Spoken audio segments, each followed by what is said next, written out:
Ok, bienvenue. Donc, dernière ligne droite sur l'analyse des correspondances. Donc, on va, bon, je vais revenir un tout petit peu sur les grands principes de l'AFC et surtout poser la question de est-ce qu'on peut pas aller plus loin? Est-ce qu'on est obligé de se limiter à deux? Donc, la réponse est non.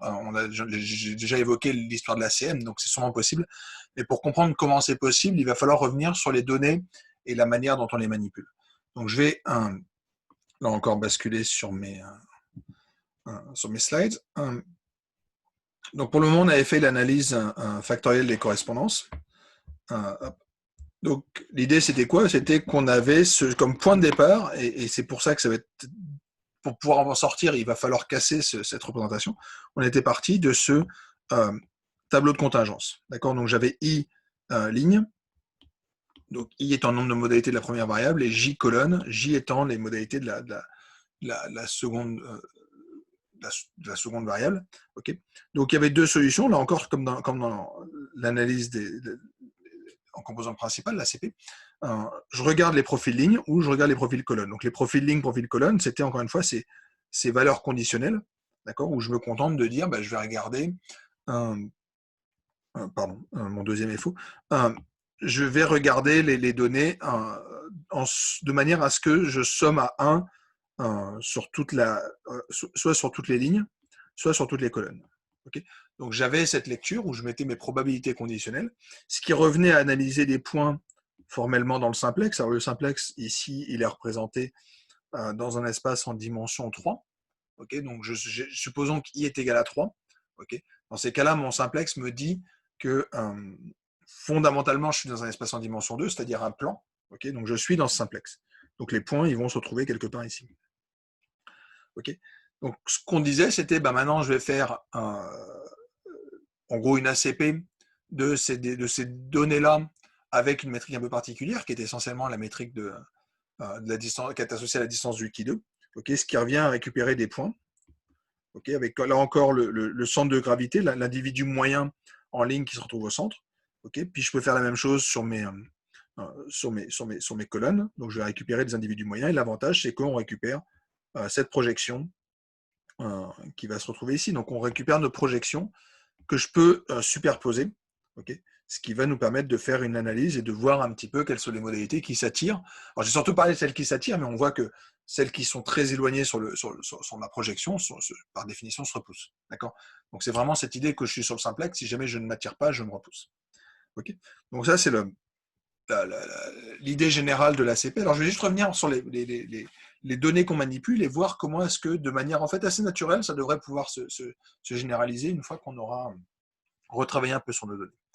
Donc, le point de départ, c'était qu'on disposait de données sous la forme d'un tableau de contingence. Donc, c'était vraiment ce petit tableau qui apparaissait ici, qui est un tableau de comptage, donc à l'intérieur duquel j'obtiens des NIJ, qui sont le nombre d'individus à la fois de type I pour la première composante et J sur la seconde. Et c'est sous ce format-là qu'étaient les données des couleurs des yeux et des couleurs des cheveux. Alors formellement, je peux mettre ça sous la forme d'une base de données. Okay. Alors c'était comme ça qu'étaient présentées les données de mémoire dans certains packages, en particulier sur le household. Donc le household, c'est en fait ce que j'obtiens si jamais je mettais cette base, donc ce tableau de contingence, sous la forme d'un data frame. Donc si je le mets sous la forme d'un data frame, je récupère les données sous cette forme-là, c'est-à-dire les couleurs des cheveux, les couleurs des yeux et la fréquence en face. Okay. Donc ça, on le voit, ça va nous donner un tableau avec combien de lignes? C'est simple, c'est tout simplement toutes les variables croisées.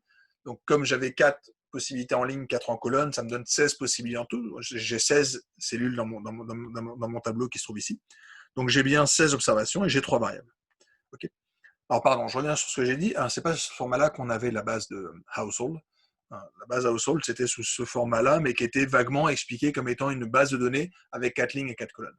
Okay. Là, c'est le data frame qu'on aurait si jamais j'avais traduit. Alors, ça serait plutôt une vision économétrique. Okay. Si vous replongez dans les données que j'avais pu utiliser dans le cours de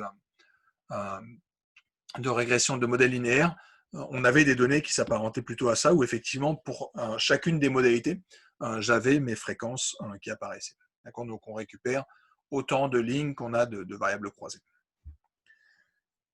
L'autre possibilité, c'est de créer la base disjonctée. Okay. C'est que cette matrice avec les deux colonnes qui sont des colonnes de chiffres, enfin, pardon, de modalités, donc des strings, des caractères, ça ne m'intéresse pas, essentiellement parce que je rate quelque chose. Donc, on peut créer la matrice pour les cheveux, par exemple, ou pour les yeux. Alors, ça s'obtient avec la fonction qui est model.matrix. Okay, donc ça va me créer tout simplement le tableau disjonctif associé à ma base de données précédente. Okay, donc c'est en fait ce qui se passerait si jamais je faisais ma régression sur mes données précédentes. Encore une fois, si jamais j'ai des données de type X1 qui prend les modalités A, B, C, okay, dans ces cas-là, je vais créer une variable indicatrice pour les A, une variable indicatrice pour les B, une variable indicatrice pour les C. Donc c'est vraiment la définition que j'avais donnée des variables multinomiales. Okay, donc je vais mettre des 1 ou des 0 suivant la modalité qui apparaît. D'accord, donc je crée mon tableau disjonctif. Donc c'est vraiment ce que je fais sur ma donnée DF. Okay, donc ici, je vais créer une matrice avec 16 lignes. D'accord, sauf que j'ai disjoncté cette fois-ci mes données de couleur de cheveux et des couleurs des yeux. D'accord, et je mets tout ça ensemble dans cette base qui va s'appeler un DFT. D'accord, alors je crois, je sais plus, je vous la mettais pas ici. Ce que je vais faire, c'est créer une fausse base. Donc, il existe une fonction qui est expand DFT dans la librairie VCD qui va nous permettre de créer une base de données. Et ça devient intéressant parce que là, on récupère quelque chose de plus classique, j'ai envie de dire, pour quelqu'un qui fait de l'économétrie. C'est de dire que de mon tableau de contingence, je reconstitue le tableau des observations sous-jacentes. Et ça, je peux le faire parce que c'est en fait ce qui était, mais je reviens un tout petit peu en arrière. Je sais qu'il y a 36 individus qui sont black, brown, sorry. Donc, je dois avoir 36 lignes pour cet individu-là. Donc, on devrait avoir, on le voit ici, tout d'abord les black, brown, et je vais les avoir 36 fois. Et ensuite, je vais passer à une autre catégorie, puis ensuite une autre, puis ensuite une autre. Donc, en fait, tous mes individus qui étaient dans ma base de données, je les récupère. Donc, j'ai 313 individus, okay, et j'ai 8 variables qui sont tout simplement les 8 variables qui sont ligne 1, ligne 2, ligne 3, ligne 4, colonne 1, colonne 2, colonne 3, colonne 4. D'accord, donc, ils sont juste des variables indicatrices. Donc là, je récupère une grosse base de données avec uniquement des 0 et des 1 dans ma base. Okay, donc ça peut nous parler déjà. Encore une fois, je pourrais faire des modèles de régression là-dessus. Donc j'ai une base qui contient n multiplié par n lignes et i fois j colonnes avec des données qui sont uniquement des 0 et des 1. Donc cette base-là, elle peut nous intéresser parce que c'est sur celle-là qu'on va essayer de bricoler un petit peu. Okay, c'est ce qui se serait passé si jamais je travaillais sur ma base de données qui était mes données complètes. Alors, il s'avère que dans certains cas, je l'ai directement. Okay, quand est-ce que je l'ai directement? Je l'ai par exemple sur les données du Titanic. Les données du Titanic, je n'ai pas de données contingence, j'ai ma base de données réelle. Okay, c'est-à-dire que j'ai ma base d'individus. Alors, à partir de ma base d'individus, je peux créer mon tableau de contingence. Mais ce que je viens de vous montrer, c'est que je pouvais faire le mécanisme dual, qui consiste à dire, à partir de mon tableau de contingence, je peux recréer la base sous-jacente. Ou en tout cas, quelque chose qui s'apparenterait à la base sous-jacente. Après, j'imagine que dans la vraie base, toutes les données étaient mélangées, encore une fois. Dans une base de données, les individus ne sont pas corrélés.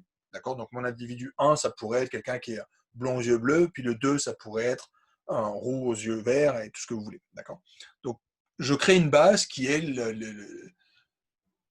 à un réordonnancement près des lignes, la base initiale qui avait été utilisée pour faire ce tableau de contingence. Okay, donc c'est ça qu'on va pouvoir utiliser, parce qu'en fait, si jamais je prends cette matrice, cette base que j'appelle Z, d'accord, donc Z, c'est ce tableau complet avec tous mes individus.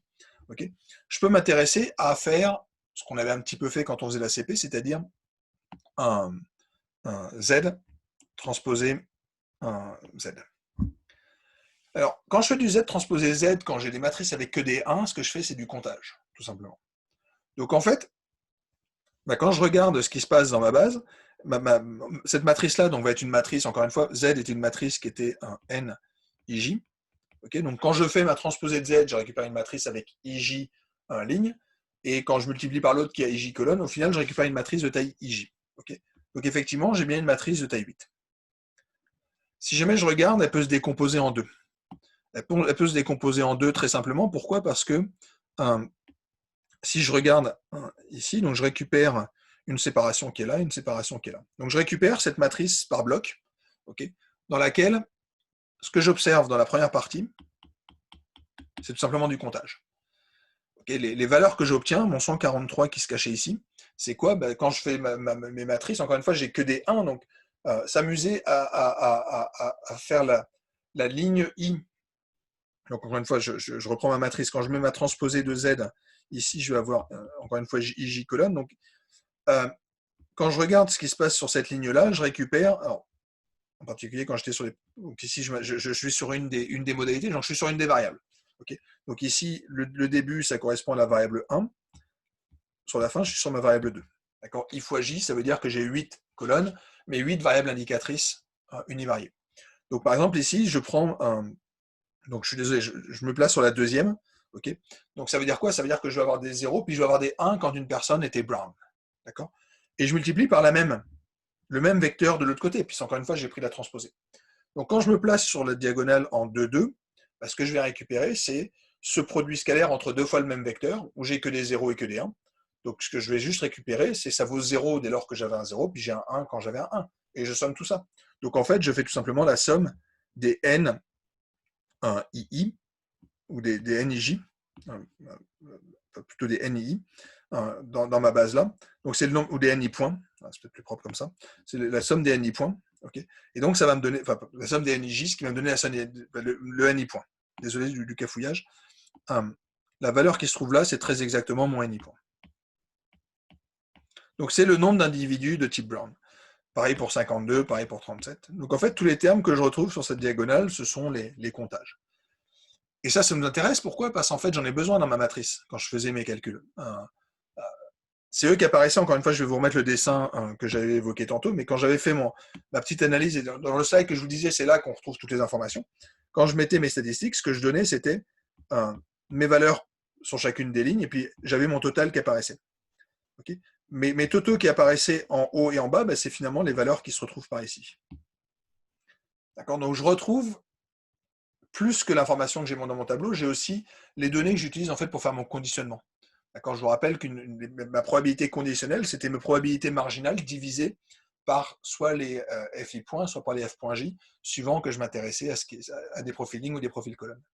Okay, donc première chose, c'est que ces deux matrices-là, cette matrice delta I et delta J, ce sont des matrices qui contiennent, donc qui sont en fait les matrices D dont je parlais auparavant, le DX et le DY, ce sont ces deux matrices-là.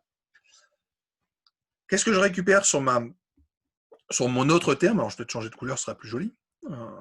Et si jamais je m'intéresse à ce qui se passe ici, cette matrice-là, c'est tout simplement mon tableau de contingence. Okay, donc je récupère mon tableau de contingence dans un coin et je récupère les comptages sur mes diagonales. Donc ça, c'est ce qu'on appelle le tableau de Burt, qui va être en fait assez central pour faire pas mal de choses par la suite. Et on voit que si jamais j'arrive à faire mon analyse sur ce tableau-là, et a priori je devrais le faire, parce que je devrais pouvoir, parce qu'il y a toutes les informations dans ce tableau-là. Okay, dans ces cas-là, on est bon. Supposons que je vois ça comme étant un tableau de contingence, dans ces cas-là, je peux faire mon analyse, mais ce tableau-là, je peux le généraliser en dimension quelconque. Okay, donc c'est ça l'idée du passage de l'AFC à l'ACM, c'est de passer par ce tableau-là, un petit peu particulier, qui est ce tableau de Burt, qui va en fait contenir toutes les matrices, enfin tous les tableaux de contingence dans chacun des blocs de ma matrice, avec la particularité d'avoir sur la diagonale les comptages, les fréquences marginales en fait. D'accord? Donc c'est en fait ce que j'ai fait ici, où je vous fais l'analyse des correspondances de mon tableau de Burt. Alors la seule subtilité, c'est que quand je fais sur mon tableau de Burt, donc mes lignes sont égales à mes colonnes, okay, et donc je perds cette distinction en termes de couleur, tout simplement parce que j'ai un graphe qui va ressembler à ça. D'accord, donc on voit que ça coïncide. Okay, ici, j'avais mon biplot que j'avais obtenu sur mon AFC à gauche. Ici, j'ai mes points, donc mes profils lignes, par exemple, obtenus sur l'analyse par le tableau de Burt. Okay, mais je retrouve tout le monde. Encore une fois, j'ai tout le monde dans ma base. D'accord, j'ai mes blonds aux yeux bleus, mes blonds aux yeux bleus.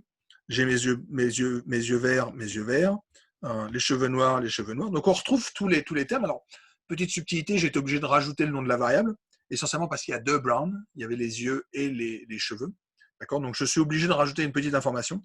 Donc on voit apparaître les hair à plusieurs endroits, et le reste, ce sont des eye. Okay. La seule chose, c'est que je peux demander à mettre des couleurs différentes. Donc ce que j'ai dit, c'est que les 4 premiers étaient rouges, les 4 derniers étaient bleus. Et je récupère ce graphique-là qui correspond très exactement en termes de points au graphique précédent. La petite subtilité, c'est qu'il va en plus me représenter les deux barycentres. D'accord. Donc je vais avoir cette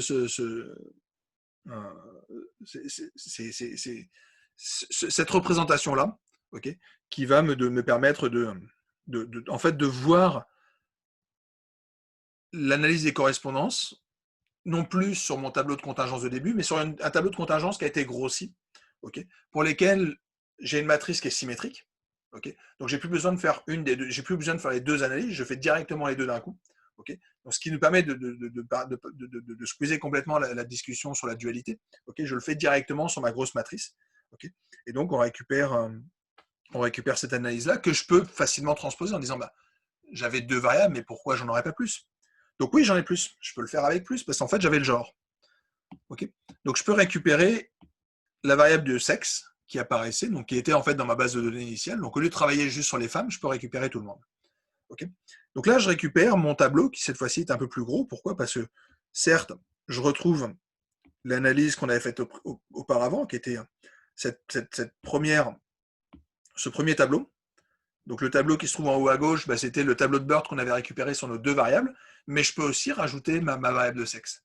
Okay, ma variable de sexe, elle apparaît sur les deux dernières lignes et deux dernières colonnes. Alors, elle complexifie un peu le problème. Pourquoi? Parce que je vais récupérer pas mal de données croisées en plus.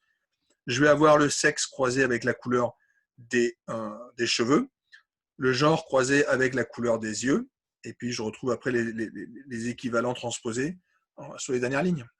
D'accord? Donc, on complexifie un petit peu le problème. Pourquoi? Parce que cette fois-ci, je me retrouve avec essentiellement trois tableaux de contingence.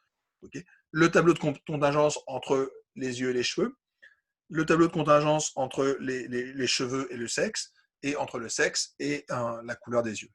Okay, avec toujours la même chose, qui est que sur la composante diagonale, je retrouve tout simplement mes effectifs. D'accord? Donc, c'est ça qu'on va pouvoir utiliser. Donc, je peux faire cette fois-ci, je peux refaire exactement le même code qu'auparavant. Je vais pouvoir lui demander de me faire une analyse de donc CA. CA, c'est encore une fois, c'est l'AFC, c'est l'analyse des correspondances simples, d'accord? Donc, avec juste deux variables explicatives, sauf que je l'applique sur une matrice plus grosse. Encore une fois, j'ai ma matrice de Burt qui contient toutes mes tableaux de contingence à l'intérieur. Et là, je vais pouvoir projeter tout le monde. Donc, je vais récupérer là encore les couleurs des cheveux. Ok, alors je pense qu'il m'en manque un, mais il est peut-être un peu trop excentré. Ok, je vais récupérer les couleurs des yeux. Ok, alors ici, je n'avais pas pensé à changer les noms, donc on voit apparaître un petit problème. Effectivement, donc j'ai mon brown 1 et ici, j'ai rien. D'accord, donc mes noms étaient malheureusement dédoublés. Et la partie la plus intéressante, celle qu'on n'avait pas jusqu'à présent, c'est que je récupère les hommes et les femmes. Okay, donc, on peut projeter cette fois-ci un petit peu tout le monde sur le graphique. Donc, ça, c'est ce que j'obtiens avec ma fonction CA, mais je pourrais le faire avec cette fonction qu'on appellera en français ACM, analyse des correspondances multiples, qui est tout simplement la fonction MCA du package FactorMiner. Okay, donc, je le fais directement sur ma base. Donc, encore une fois, j'utilise ma fonction expand DFT de iColor. Okay, et je peux faire mon analyse donc, dans lesquelles je récupère. Alors, l'analyse va se faire plutôt comme une analyse de type ACP, parce que là, cette fois-ci, j'ai beaucoup plus de variables. Donc, toutes mes variables correspondent à toutes mes modalités.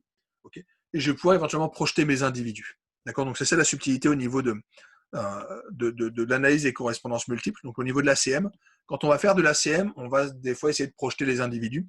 Donc, ici, je dois récupérer un nuage de 32 points. Okay, pourquoi? Parce que dans ma base, certes, j'avais 300 et quelques observations, mais fondamentalement, j'ai que 32 observations différentes. Il y a deux possibilités pour le genre, 4 pour la couleur des yeux, 4 pour la couleur des cheveux. Okay, donc, il existe un certain nombre d'individus qui sont hommes, les cheveux blonds et les yeux bleus. Okay, j'en aurai plusieurs, mais fondamentalement, ces points ils vont se projeter au même endroit parce qu'ils sont rigoureusement identiques. Okay, donc ici, j'ai 32 points. Et je pourrais représenter, donc ce serait le dual de ce que j'avais derrière, je peux les voir par rapport à ce nuage-là. Et petit point qui peut être intéressant, c'est de regarder là où sont mes points qui sont par exemple plutôt associés à des hommes. Donc les hommes, normalement, ça correspondait, alors je vais vérifier, les hommes on était plutôt au-dessus, donc ça va correspondre au point qui est en bleu. Donc ici j'ai les hommes qui étaient plutôt par là. Et en bas j'ai les femmes. Okay, donc retourner au graphe numéro 2. Okay, dans mon graphe numéro 2, j'avais pris une image du livre de Bourdieu dans la distinction, et il montrait effectivement des zones, alors il ne le faisait pas en ellipse, il les faisait plutôt en rectangle, mais on voyait apparaître certaines catégories qui apparaissaient, qui ressortaient nettement. D'accord ? Donc là, c'est juste pour vous dire que les hommes, on les retrouve un petit peu partout. Visiblement, les hommes et les femmes, ça se superpose quand même pas mal. Okay, donc ça permet de voir, de faire des groupes d'hommes et de femmes. Donc, c'est avec cette fonction qui est dans FVIS-MCA. D'accord? Donc, je veux voir mes individus et je vais mettre des couleurs différentes. Donc, ici, j'ai mis du bleu pour tous les points hommes et du rouge pour tous les points femmes. Et on voit un petit peu comment est-ce qu'ils se superposent. Okay?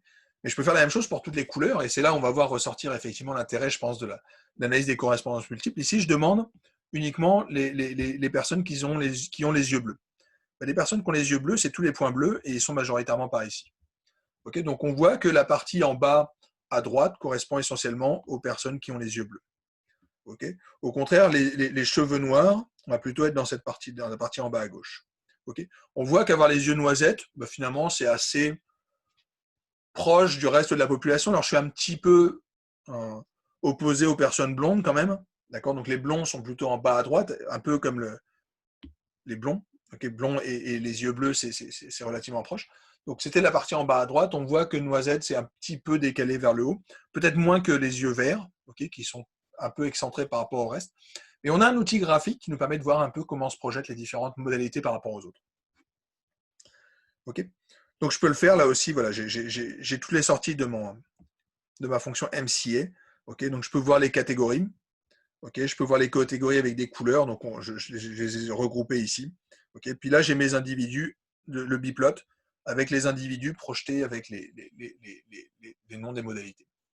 Okay, donc ça, c'est une analyse assez classique. C'est juste une extension finalement assez naturelle de l'analyse des correspondances factorielles, l'AFC, l'analyse des correspondances simples, tout simplement en passant par le tableau de Burt de travailler juste sur un tableau de contingence. Ok. Je vous fais une petite application sur un exemple qu'on connaît, qui est l'exemple des données du Titanic. D'accord, donc on a les passagers du Titanic. Ici, j'ai 891 passagers. Okay. Alors, en l'occurrence, je n'ai pas sur cette base le crew. D'accord, donc j'ai juste première, deuxième, troisième classe. J'ai l'âge. Alors même, j'ai dû découper en âge. J'ai le genre et j'ai le fait que la personne ait survécu ou pas. Donc c'est la base qui est la base ici. Okay. Qui est la base qu'on avait utilisée dans le cours de régression la session passée. Okay. Donc j'ai ma base où je vais retenir les 7 premières variables. Je vais juste, de manière explicite, dire que certaines variables sont des facteurs, okay, juste pour éviter qu'ils se trompent. Okay. Donc, et je vais mettre survie sous forme de label, donc décès ou survie, juste pour que ce soit plus clair quand je vais avoir mon dessin. Mon âge, je vais le découper en classes d'âge, donc de 10 en 10. Et puis je vais faire tout simplement, donc là on a notre fonction. Maintenant qu'on a compris qu'on avait une fonction MCA, on va l'utiliser. Okay. Donc je vais faire mon découpage, enfin mon analyse des correspondances multiples sur ma base avec mes 1, 2, 3, 4, 5 variables que je vais garder. Okay, donc je vais juste vous montrer certaines analyses. Donc voilà un peu les projections de tous mes points.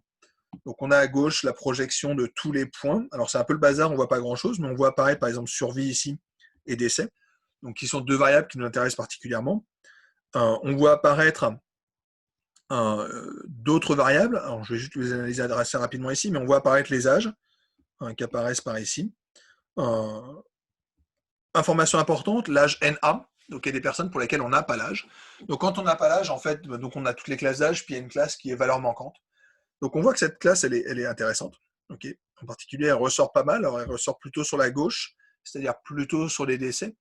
Alors, ça, c'est quelque chose qui est caractéristique de nos données. C'est que, donc, c'est les données du Titanic. Donc, je vous rappelle, le bateau a coulé. Il s'avère que pour toutes les personnes qui ont survécu, on a des milliers d'infos là-dessus. Les personnes qui ont survécu, on les a tracées, on a leur adresse, on a toutes sortes de choses.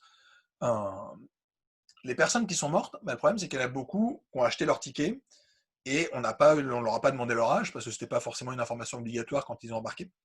Donc, il s'avère que parmi les personnes dont on n'a pas l'âge, il y a quand même pas mal de chances pour que ce soit des personnes qui soient décédées. Okay, donc, de facto, on a une corrélation qui existe entre ces deux variables, qui est un peu artificielle, qui vient de la manière dont sont collectées les données, c'est le fait que les données ont été collectées après le naufrage. Voilà. On aurait eu les données avant le naufrage, on aurait peut-être eu d'autres types d'informations, mais on aurait peut-être eu moins d'informations sur l'âge, en particulier, beaucoup plus de valeurs manquantes, mais ici, on a beaucoup plus d'âge, mais qui sont malheureusement souvent obtenus après le naufrage, donc uniquement sur les personnes qui ont survécu. Ok, je peux faire la même chose qu'auparavant, c'est-à-dire tracer mon nuage des individus qui ont décédé ou survécu, et on voit apparaître très clairement un découpage qui me dit les personnes qui sont plutôt sur la partie en bas à gauche sont des personnes qui sont décédées. Donc ça nous permet d'identifier clairement où se trouvent les personnes qui sont décédées, puis de faire une analyse en conséquence, encore une fois, essentiellement parce que ce qu'on veut comprendre, c'est qui est mort dans le Titanic. C'était l'information la plus... Il y a eu des morts lors du naufrage du Titanic. Donc on retrouve vraiment cette zone qu'on va retenir comme étant en bas à gauche, ou même essentiellement gauche, puisque ça remonte aussi sur la partie en haut. Donc on voit que la partie plus gauche, essentiellement gauche en bas, mais majoritairement à gauche, on va retrouver les décès. Et là, je peux m'amuser à croiser toutes les autres variables. Donc par exemple, on va retrouver des informations sur... Alors ici, je regarde les classes. Donc la variable de gauche, c'est la classe. Donc est-ce qu'on est plutôt en première, deuxième ou troisième classe? On voit que la troisième classe va se retrouver par ici, ce qui correspond en fait pas mal quand même au décès. Donc effectivement, les gens de troisième classe ont moins survécu que les gens de première classe qu'on va retrouver par ici. Donc c'est plutôt la région des personnes qui ont survécu. Pour les âges, alors j'ai pas mis tous les âges, j'ai juste découpé entre les moins de 20 ans, les plus de 20 ans et les NA. Donc les NA sont aussi majoritairement sur la partie gauche, c'est-à-dire plutôt les personnes qui sont décédées. On retrouve bon, on retrouve les personnes pour lesquelles on a des informations qui sont au contraire un petit peu plus excentrées, mais un peu confondues. Donc il y a vraiment les NA qui ressortent. Donc les âges manquants sont une information importante, essentiellement parce que si jamais j'ai votre âge, c'est sûrement que vous avez plus de chances d'avoir survécu. Donc on retrouve cette information. Je ne vais pas aller beaucoup plus loin. J'ai dû mettre une série de slides pour vous montrer, revenir sur la discussion entre l'AFC et l'ACM, donc montrer que l'AFC est en fait un cas particulier de l'ACM. Encore une fois, c'était juste le fait qu'on travaille sur une sous-partie de ma base en ACM. Je ne vais pas revenir plus sur les détails, je vous refais des petits calculs là-dessus. Je pense que vous avez vu assez de choses sur l'analyse des correspondances, mais encore une fois, il y a quelques petits détails qui sont racontés ici, en particulier sur les valeurs propres. Je vois qu'il y a des typos, je vais essayer de les corriger dans les PDF. Mais c'est lié à la discussion qu'on a déjà pu avoir. Donc je vais m'arrêter là. On va arrêter là pour les histoires de réduction de dimensions. Donc on a vu l'analyse des composantes principales, c'est-à-dire le cas où vous avez des données numériques. On a vu l'analyse des correspondances, quel cas des variables catégorielles. Donc maintenant, on a des outils pour réduire la dimension et visualiser surtout des variables en grande dimension. Donc on a ces deux outils qui sont deux outils relativement complémentaires. Je m'arrête là. La prochaine capsule, la prochaine série de capsules sera sur l'analyse des clusters, donc avec deux discussions qui seront les K-means, donc qui sont des méthodes itératives pour créer des groupes autour de barycentres, et l'autre qui sera l'analyse hiérarchique dans lesquelles on va créer des groupes en faisant des arbres. Puis on discutera un petit peu de tout ça. À très bientôt.